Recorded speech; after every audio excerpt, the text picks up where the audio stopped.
Class 12 chapter 3 matrices की exercise 3.1 के 5 to 9 question discuss करेंगे। तो चलिए स्टार्ट करते हैं। फर्स्ट क्वेश्चन जो 5th क्वेश्चन है उसमें हमें मतलब कि एक 3/4 ऑर्डर की मैट्रिक्स दे रखी है, तो उसके ना हमें एलिमेंट फाइंड करने हैं। तो पहले हम ऑर्डर ऑफ द मैट्रिक्स लिख लेते हैं। तो वो हो गया A इक्वल टू, अभी यहाँ पे हमें 3 रो और 4 कॉलम दे रखी है। तो यहाँ पे मैं लिख देती हूँ एक बार ऐसे ही कि हमारे पास 3 रो होंगी और 4 कॉलम होएगी। अब हम इनके एलिमेंट लिख देते हैं। A11 इन दोनों से आया, और यहाँ पे A12 मतलब कि 1 पहली रो और दूसरा कॉलम, A13 पहली रो और तीसरी कॉलम, और यहाँ पे 14 A14 पहली रो और चौथी कॉलम, और यहाँ पे है अब दूसरी रो और पहली कॉलम, दूसरी रो और दूसरी कॉलम, यहाँ पे दूसरी रो और थर्ड कॉलम, और यहाँ पे दूसरी रो फोर्थ कॉलम, और यहाँ पे third row first column, third row second column, third row third column, A34 A third column और थर्ड रो और फोर्थ कॉलम। तो चलिए अब हम इनके एलिमेंट फाइंड आउट करते हैं। जो फर्स्ट पार्ट है ना उसमें हमें दे रखा है 1/3 मॉडुलस में -3i + j। तो पहले फर्स्ट पार्ट में हम निकाल लेते हैं A11। यहाँ पे ना a की जगह जो यहाँ पे i है और j है, i की जगह भी हमने 1 रखना है और j की जगह भी हमने 1 रखना है। तो यहाँ पे 3 × i 1 प्लस यहाँ पे 1, यहाँ पे आ गया 1/2, यहाँ पे आ गया -2 प्लस 1। जब इसमें हमने मतलब कि नेगेटिव हुआ तो यहाँ पे आ गया हमारे पास नेगेटिव का 1, माइनस का 2 था प्लस का 1, नेगेटिव माइनस हो गया और नेगेटिव का 1 आ गया। और जब ये मॉडुलस से निकलेगा तो ये हमारे पास प्लस का 1 हो जाएगा, तो ये आ गया 1/2। तो हमारी इसकी वैल्यू तो फाइंड आउट होगी। अब हम दूसरे की वैल्यू फाइंड आउट करते हैं A12 की। हमें उसकी जगह मतलब i की जगह हमने 1 रख देना है और j की जगह हमने 2 रख देना है। वैसे ही करना है हमने। -3 × 1 प्लस यहाँ पे 2, यहाँ पे 1/2, यहाँ पे -3 प्लस 2, यहाँ पे आ गया 1/2, और वही इसमें से माइनस हुआ नेगेटिव का 1 आ गया हमारे पास, जो कि मॉडुलस से निकला तो वो प्लस का 4 हो गया। अब हमारी जो है ना A12 की वैल्यू आ गई 1/2। यहाँ पे हमें ना एक गलती कर दी थी, यहाँ पे ना -3 था, तो यहाँ पे आता फिर प्लस नेगेटिव का 2, जो कि जब वो मॉडुलस से बाहर निकलता तो वो प्लस का 2 हो जाता, इन दोनों कट के 1। तो इसकी वैल्यू आनी थी हमारे पास 1। अब हम दूसरी वैल्यू देख लेते हैं। अब हम A13 की वैल्यू फाइंड आउट करते हैं। तो यहाँ पे 1/2, यहाँ पे हमने i की जगह 1 रख देना है और यहाँ पे इसकी जगह 3 रख देना है। तो यहाँ पे 1/2, यहाँ पे -3 और प्लस का 3, तो यहाँ पे आ गया हमारे पास 0/2 0। तो इसकी वैल्यू आ गई हमारे पास 0। अब हमने फर्स्ट वाली मतलब कि जो रो है उसकी लास्ट वैल्यू फाइंड आउट करनी है। यहाँ पे भी वैसे ही i की जगह 1 रखना है और यहाँ पे प्लस का 4, तो यहाँ पे आ गया 1/2 -3 और यहाँ पे आ गया प्लस का 4, तो यहाँ पे 1/2 आ गई। तो हमारी फर्स्ट रो की सारी वैल्यू कंप्लीट हो चुकी है। अब हम सेकंड रो वाली वैल्यू निकालते हैं। तो यहाँ पे A21 की वैल्यू निकालते हैं। तो यहाँ पे 1/2, अब हमें ना जैसे i की जगह हम जैसे 1 रख रहे थे, अब उसकी जगह हमने 2 रखना है।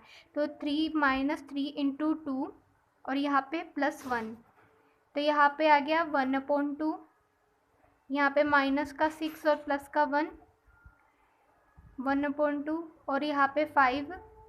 तो यहाँ पे जब वो मॉडुलस से निकला तो वो प्लस का 2 हो गया, तो इसकी आ गई 5/2।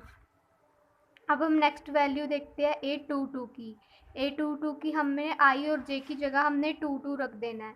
तो यहाँ पे 3 × 2 + 2, तो यहाँ पे आ गया 1/2 और यहाँ पे आ गया नेगेटिव का 6 और यहाँ पे प्लस का 2। तो इससे आ गया हमारे पास 1/2 माइनस का 4 और यहाँ पे 4/2 और यहाँ पे से कट के आ गया हमारे पास 2। अब हमारे पास इसकी दूसरी रो की भी 2 वैल्यू फाइंड आउट हो चुकी है। अब 2 वैल्यू और निकालनी है हमें इस रो की। A1 A2 3 की वैल्यू लगा अब पता करनी है। तो 1/2 3 इंटू 1 3 इंटू 2 प्लस यहाँ पे 3 आ गया और यहाँ पे 1/2 यहाँ पे 6 प्लस 3। तो यहाँ पे आ गया हमारे पास 1/2 नेगेटिव का 3 आ गया। जब वो मॉडुलस से निकला तो वो प्लस का 3 आ गया। तो इसकी वैल्यू आई हमारे पास 3/2। अब हम निकाल लेंगे इसकी 2/4 A24 की वैल्यू निकालनी है। तो वो आ गई 1/2। तो यहाँ पे 3 इंटू 2 प्लस 4। तो यहाँ पे आ गया 1/2 6 नेगेटिव का प्लस का 4 और जब वो मॉडुलस से निकला तब वो 2 आ गया था। 2/2 आ गया हमारे पास 1। तो इसकी वैल्यू आ गई हमारे पास 1। अब हम निकालते हैं अपनी थर्ड रो वाली की वैल्यू। अब हमने i की जगह 1 रखना है और j की जगह नहीं i की जगह 3 रखना है और j की जगह हमने 1 रखना है। तो 1/2 माइनस 3 इंटू 3 प्लस 1। तो यहाँ पे आ गया 1/2 माइनस का 3 प्लस का 1। तो यहाँ पे आ गया 8/2 मॉडुलस से निकला तो पॉजिटिव आ गया। तो यहाँ पे कट के आ गया हमारे पास 4। तो हमारे पास जो A31 की वैल्यू है वो हमारे पास 4 आ गई। अब हम निकाल लेंगे A32 की। तो यहाँ पे आ गया 1/2 3 इंटू 3 j की जगह पे 2। तो यहाँ पे आ गया 1/2 यहाँ पे -9 प्लस 2 यहाँ पे आ गया 1/2 और जब इन दोनों को हमने माइनस किया तो वो माइनस का 7। तो यहाँ पे आ गया 7/2। अब हम निकाल लेंगे A33 की वैल्यू। वो आ गई 1/3 3 इंटू 3 प्लस 3। यहाँ पे आ गया 1/3 यहाँ पे 9 प्लस 3। तो वो आ गया माइनस का 6 और यहाँ पे आ गया 1/2। तो जब ये मॉडुलस से बाहर निकला तो प्लस का 6 हो गया और यहाँ पे 2। तो यहाँ पे आ गई इसकी वैल्यू 3। यहाँ पे अब निकाल लेंगे A34 की वैल्यू। तो वो आ गई 1/2 यहाँ पे 3 इंटू 3 प्लस 4। तो यहाँ पे 1/2 और यहाँ पे 9 प्लस 4।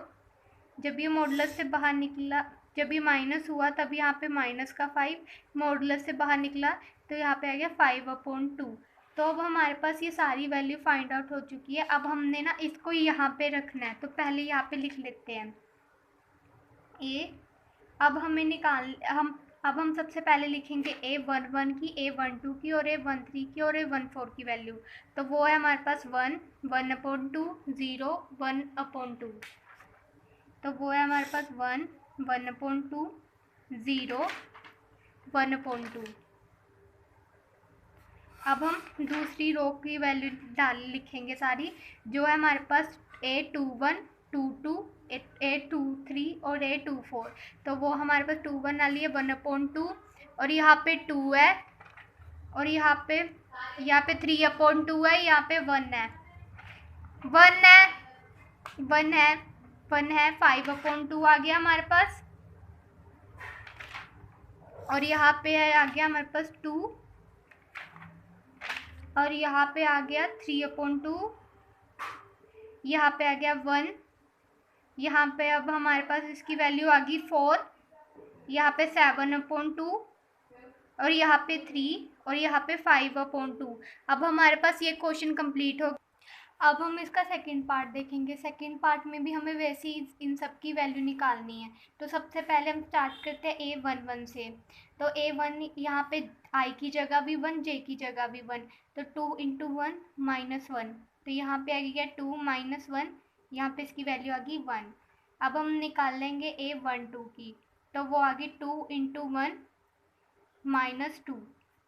और यहाँ पे 2 माइनस 2, यहाँ पे आ गया हमारे पास 0।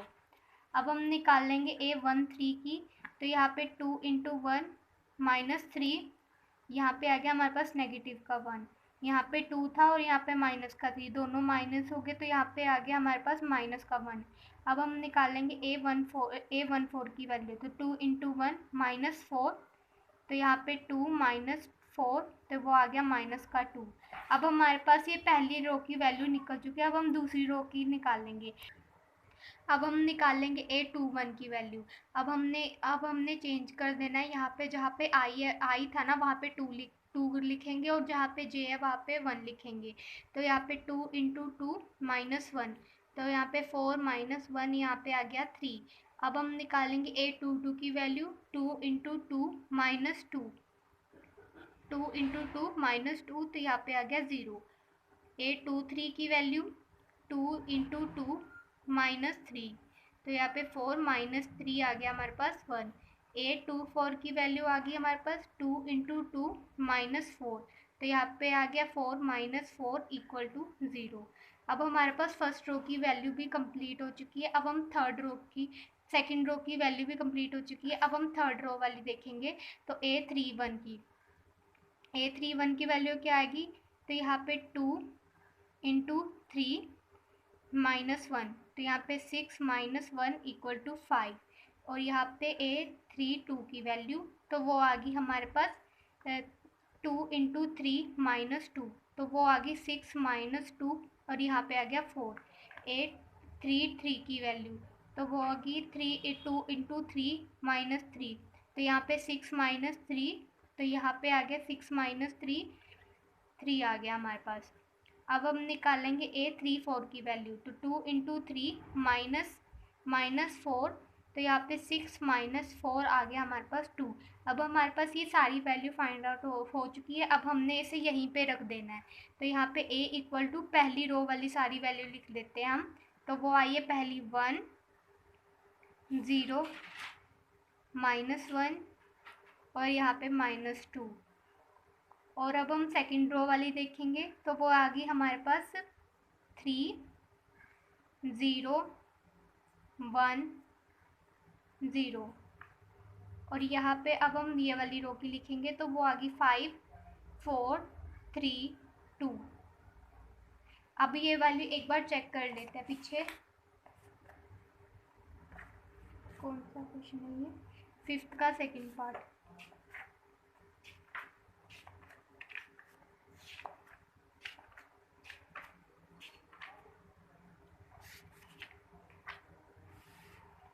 तो यहाँ पे 0 1 0 और यहाँ पे -1 2, यहाँ पे 3, यहाँ पे 0 नहीं है, मतलब ये वाली वैल्यू हमारी ठीक नहीं है। यहाँ पे 5 3 2 बाकी सब ठीक है। जो A22 की वैल्यू वो हमारे पास ठीक नहीं आई है। तो यहाँ पे क्या आना था, A2 इंटू 2 इंटू 2 4 होना था, -2, तो यहाँ पे 2 आनी थी, तो यहाँ पे आएगा हमारा आंसर 2। ये बस एक वैल्यू गलती। अब हम क्वेश्चन नंबर 6 देखेंगे।